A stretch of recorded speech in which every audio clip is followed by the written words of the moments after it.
Okay, so welcome to Avodas HaParsha and beautiful Ner Avram and beautiful Shari Chesed. So we have the very dramatic climax of Yosef and his brothers. Vayomer Yosef el Echov ani Yosef ha'od avichai. That famous line. He told his brothers, I am Yosef, is my father still alive? V'lo yochlu Echov lanos oso ki nivalu miponov. And his brothers weren't able to answer him because they were frightened. The Chizkuni says, Nivalu is Yiru, they were afraid v'doagu, and they were worried about what they did to him. And then Yosef tells them, Vayomer Yosef el Echov geshuna elai, draw close, Vayigoshu, they came close, Vayomer, and he said, Ani Yosef achichem asher mechartem os mitzrayma. I am Yosef, your brother, that you sold me, right, to Mitzrayim. So the variety of Perushim here, obviously, why, right, he told them to come close, what he was saying with it, but we're going to look at a very beautiful Ohr Hachaim Hakadosh, and then at some Sifrei Chasidus that worked with this Ohr Hachaim Hakadosh to open our eyes in a very beautiful way. The Ohr Hachaim asks like this. He says, first of all, why Geshuna? Why draw close? He said because he wanted to speak about the fact that they sold him, right? And he didn't want to spread that around out loud. Okay, this is a palace or people around. He wanted to mention this thing. Now, why did he say again, Ani Yosef achichem? In other words, he did the big Ani Yosef, and then in the next pasuk, he says, Vayomer ani Yosef achichem asher mechartem os mitzrayma. We did that already. You could say, you mechartem, why did it again? Says the Ohr Hachaim Hakadosh. Says, Tam shechazar lo pam shenis ani Yosef. The reason he said a second time ani Yosef, l'tzad shero'o shelo anuhu. He saw they didn't answer him. It was no like, Yosef. It was silence and like fear. So he said, Chashash l'shnei dvarim. Yosef was concerned about two possible things. Ha'echad shepachadu mimenu v'lo yachlu lahashiv. One was that they were frozen with fear. Right? The pasuk in Yirmiyah says, Kabosh is ganov ki yimotzei. There's a certain shame that grasps a robber if he's caught red-handed, so to speak. If somebody identifies the robber. Hasheni, the second thing he was concerned of, shelo ha'aminu shu Yosef. That they didn't believe that he was Yosef. Now again, right, sometimes we think, how could it be they didn't recognize it? We have to realize what an unlikely scenario it is that this person who's running the empire of Egypt is Yosef. It just, it boggles the mind. Why would that cause fear? No, that would just cause them not to believe, right? In other words, they weren't going to suddenly say, Yosef, when, who says you're Yosef? Right, with this. So he says, therefore he said, Keneged Sad Hayiro, in order to calm the fear, right? He said, so to identify himself, he said, Asher mechartem, you sold me. He said, nobody else would know that. Okay, so that was the idea. To calm the fear, he told them the following. He said, Keneged Sad Hayiro shatem yireim v'nivhaltem. In other words, to deal with the fear that you are afraid and you're shaken up, you're shocked, don't worry about it. Ki ani Yosef achichem, I am Yosef, your brother, Pirush, misnail imochem b'miras ha'achva. To be a brother isn't just like a DNA test. To be a brother is a way to relate to someone. He says, Ani Yosef achichem, I am your brother. I relate to you as brothers. To the extent, ki ilu lo hayo adavar ahu, as if that had never happened. Okay, the selling. Gam somach lomer, and that's why he even added in, he said, Achichem asher mechartem. I am your brother that you sold. And this is the line from the Ohr Hachaim Hakadosh that everybody is shaken up by. Lomar, to tell us, Sha'afilu bizman ha'mecher, real time while they were selling him. Lo kahasa ein ha'achva mimeni. The outlook of brotherhood did not pale, did not weaken. I still view you as my brothers, even when you were doing that to me. Okay, so this is what he said to an extent that's so hard to believe. It's so hard to think that a person could while that was going on. Now, yeah, please. Also, if you reflect back on the dream Yeah. that Yosef shared early on with his brothers and his father, wouldn't that have provided Yosef with a sort of a framework against which to be able to make that statement? In other words, he recognized that even though he recognized that Hashem had a plan. Right. I think you're very right. That reminds me of something very interesting. I heard it from Rabbi Yonis and David Shlita, Rav Hutner's son-in-law. There was a point when I davened in the yeshiva in Pachad Yitzchak in Har Nof, and it was just Kriyas Torah. And, when we got to the pasuk where the brother said this is happening to us because, we didn't have mercy on him, Bischaneno Elenu, when he begged us. And so I started feeling, wait, when did he beg? It never said. It wasn't in there.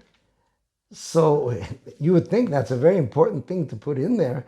When you look at the sale of Yosef, he has no lines. You could take the worst actor to give him that part. He's like a sack of potatoes. They put him in the pit, they take him out of the pit. There's no...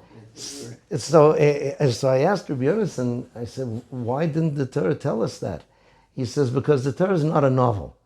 He said, that was not the story the Torah was telling then. The Torah is telling the story of how the dreams were fulfilled, like you said, of how those dreams were going to be fulfilled and how Am Yisrael were going to go to Mitzrayim and fulfill what Avraham Avinu was told, Ger Yezaracha Beretz Lolahem, there'll be strangers in the strange land. That was the story that was told. Later, when the brothers were going through their tshuva process and what they did wrong, then they mention it. And the Medrash says that, in fact, Yosef threw himself at the feet of each and every brother, right, at the time. So it was something very powerful, but the story, like you say, and that was Yosef was able to understand, right, that he had a future, that this is part of his story. He had the dreams, correct? Okay, so here from the Ohr Hachaim Hakadosh, we'll see a reaction to this story. There's this sefer, it's called Torah Savos. You see it quoted a lot by the Siva Shalom, by the previous Slonim Rebbe. It's a collection of all his predecessors, quotes from the predecessors in the Slonim dynasty, right? Like Rav Mordechai Vlechovich, who we have here. So it tells the following like it's a story. The Saba Kadisha of Slonim, who was the first Slonim Rebbe, Sod V'Shorosh Avoda. He once went to do Bikur Cholim, to visit an elderly chassid who was sick, Hatzadik Rabbi Yosef from Dolotich. Okay, and this man had actually been with Mordechai Vlechovich, who was known also as the Saba Kadisha of Vlechovich. So the Yisod V'Shorosh Avoda, the Saba Kadisha of Slonim, asked him, please tell me something you heard in Lechovich. So he said that the Lechovitcher spoke about this pasuk, and this Ohr Hachaim Hakadosh, that Yosef still felt brotherhood even when they were selling him, to the extent that it didn't even change that brotherhood. So he added, he said, if the Ohr Hachaim was able to come up with such a perush, it must be that the Ohr Hachaim was also on such a madrega. Only someone who could be on such a madrega could imagine that perush on the pasuk.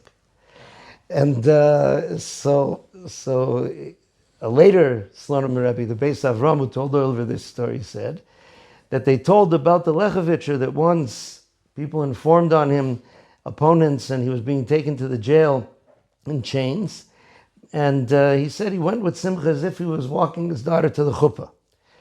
But he said, nonetheless, he said, Ben Adam Lechavero, he says, in the state that Yosef had with his brothers, who were Atzmo Besor, was more difficult than this.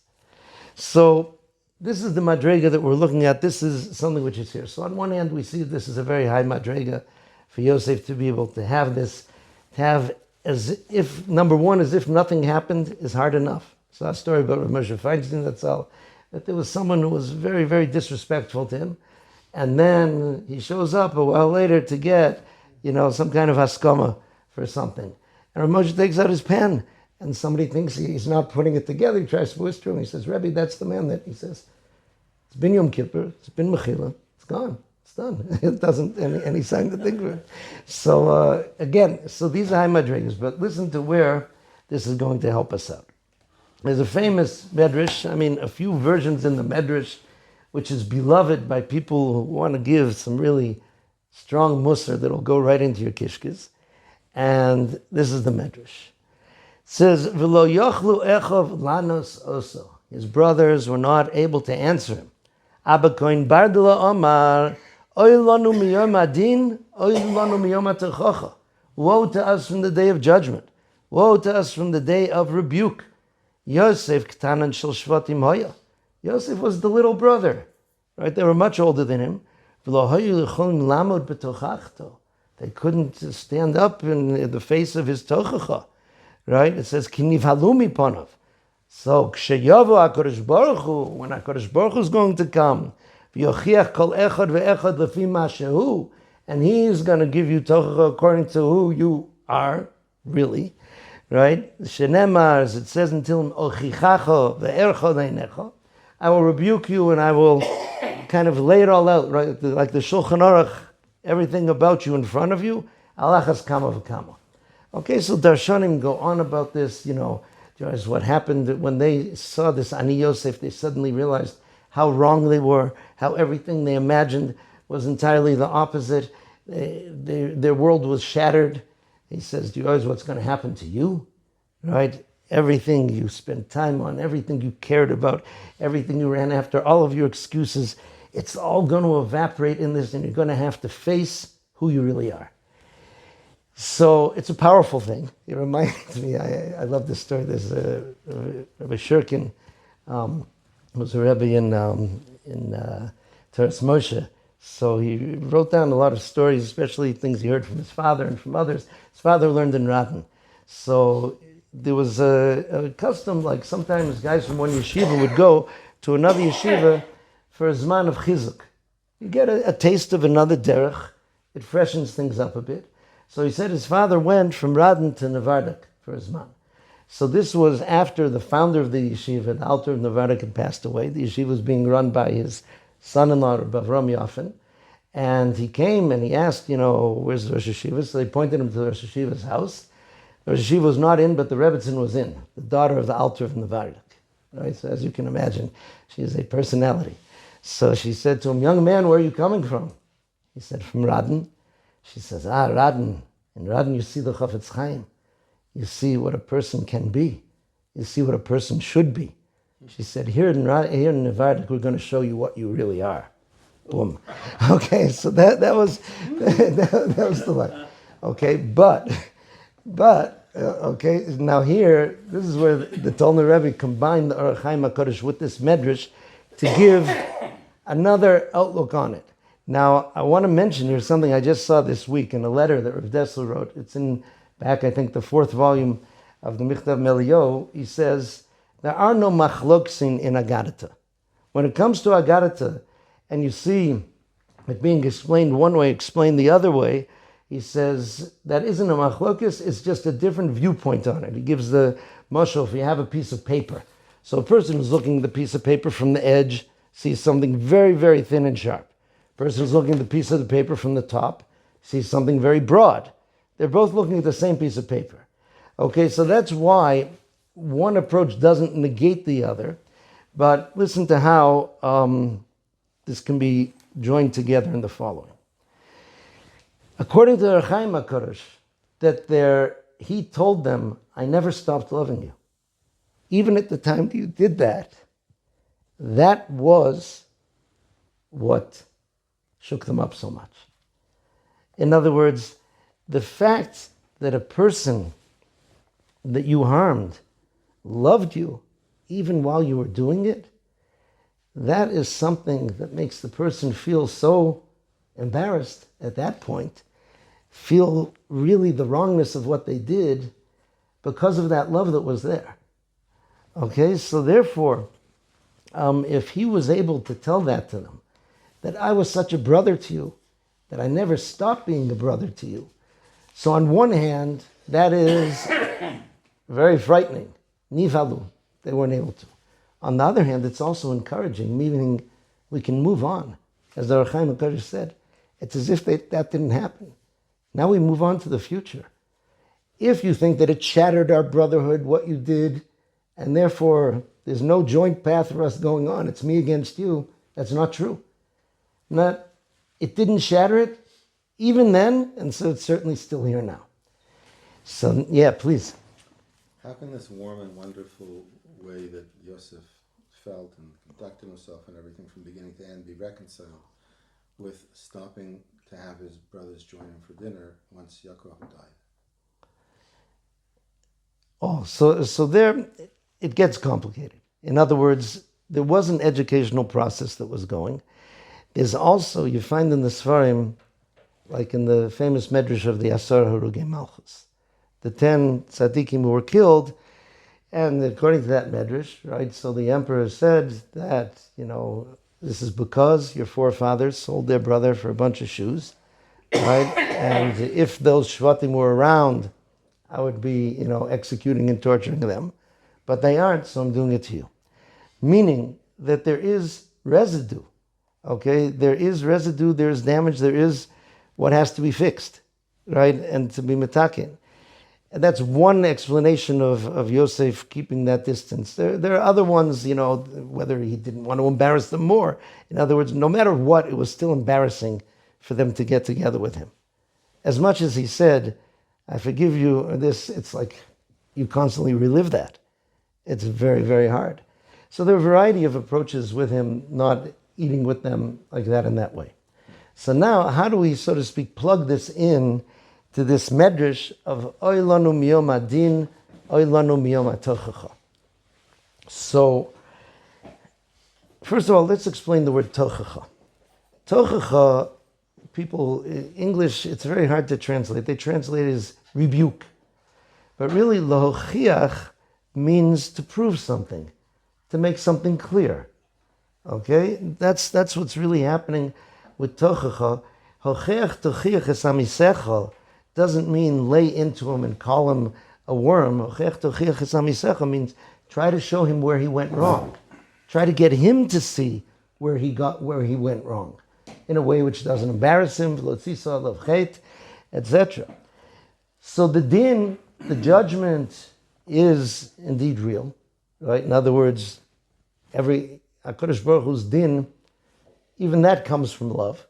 Okay, Olam Chesed Yiboneh, the world started with Chesed, and the Sfas Emes in Rosh Hashanah says that inside HaKadosh Baruch Hu's din is Rachamim. Just to give you an interesting way to think of din, is a statement in Chazal that says, Kol ha'omer HaKadosh Baruch Hu vatronu yivosru b'nei me'ohi. Whoever says HaKadosh Baruch Hu, he overlooks things. He can do it. It's like the guy puffing on Shabbos says, God can deal with my cigarette. Okay, it's like, it's not a big deal. So it says, let his intestines be overlooked. That's a very strange Chazal.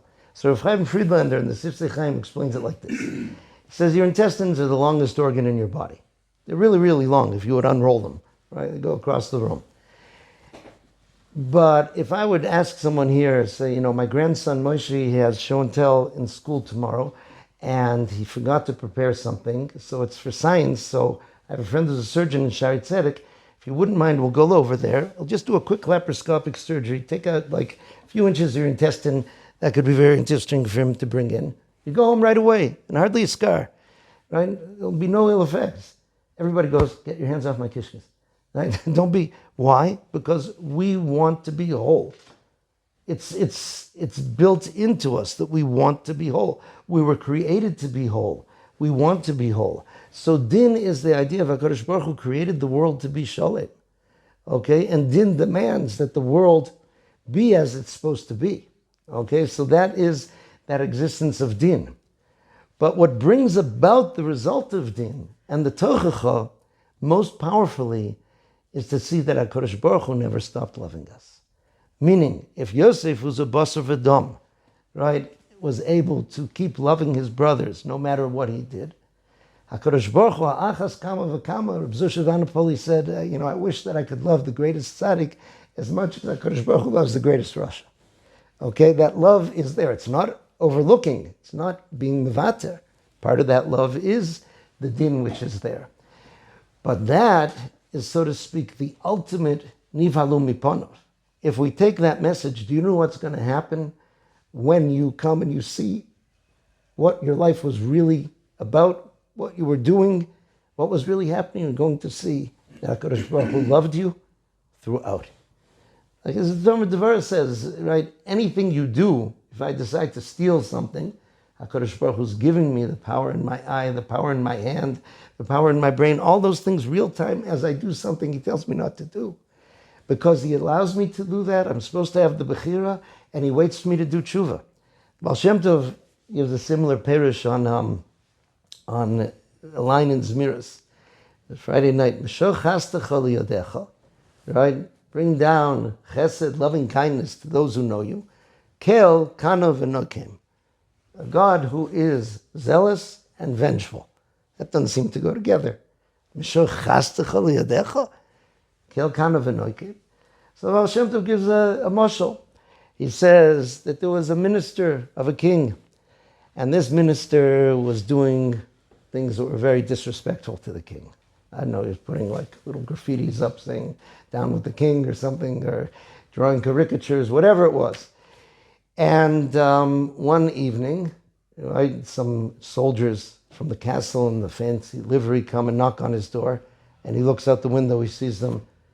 The king must have found out, I'm cooked. So he opens the door, they said, the king summons you. So he goes, pale as a sheet.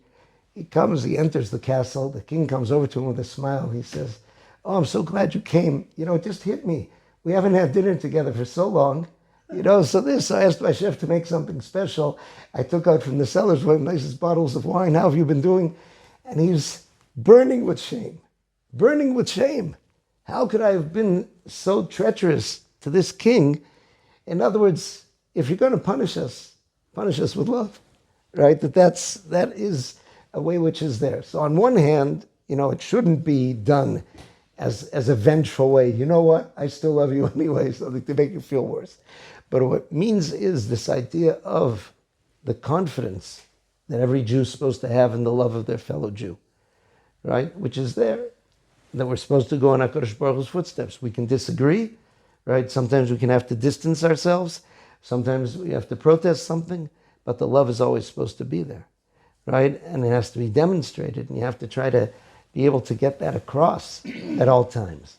And that is a very powerful way to get a person to re-examine all their assumptions, right? All the things that they thought, and all the things, oftentimes, the Yetzer Hara convinces us that Hashem hates us. Many people go around with that feeling, many young people especially. God, Hashem must hate me, right, because of what I do. And there are Jews who go around thinking that, Jews who keep Torah, they hate me because I don't keep Torah. And these hatreds all come from the Yetzer Hara. And it's important that while being true to your principles, to be able to express that love and to be able to show that love. And that's such a powerful shake-up to a person's life. It's almost like an Ani Yosef. You thought that I was this, enemy of yours. You thought that I hated. He says, it's an idea, ki nivalu miponov. I'll finish with something wise that was said by someone I knew in Boston. I grew up in Boston, so there was a Dr. Joseph Gartner, his name was. He moved to Eretz Yisrael. You remember Joe Gartner? Yeah. So he moved to Eretz Yisrael, and he'd been a professor, I think. And he told me, he said, sometimes people get really upset here, that the conflict between people who are Torah observant and aren't Torah observant. He says, you know what? It doesn't bother me as much as anti-Semitism in America. So you know why? He says, because look, here it's a family squabble. Somebody looks at me, right, toward the end of his life, he was dressed in Hasidish, say, because of you, I don't have buses on Shabbos. Because of you, I don't have this. They're angry with me. I get it. Right? He says, when I'm walking down the street in Boston and somebody yells out of his car, you dirty Jew, I don't affect him at all. I didn't do anything. That's pure raw hate. He said, I'd rather have this. It was a very interesting outlook, right? But he felt that brotherhood there, even as people were, so to speak, doing. So it's a tall order. It's important to see these highest levels of it, to be able to implement at least what we can in our ways, right? To be able to try to hold on to and to transmit that love, to believe in the love that HaKadosh Baruch Hu has for us and that all Jews really have inside for each other.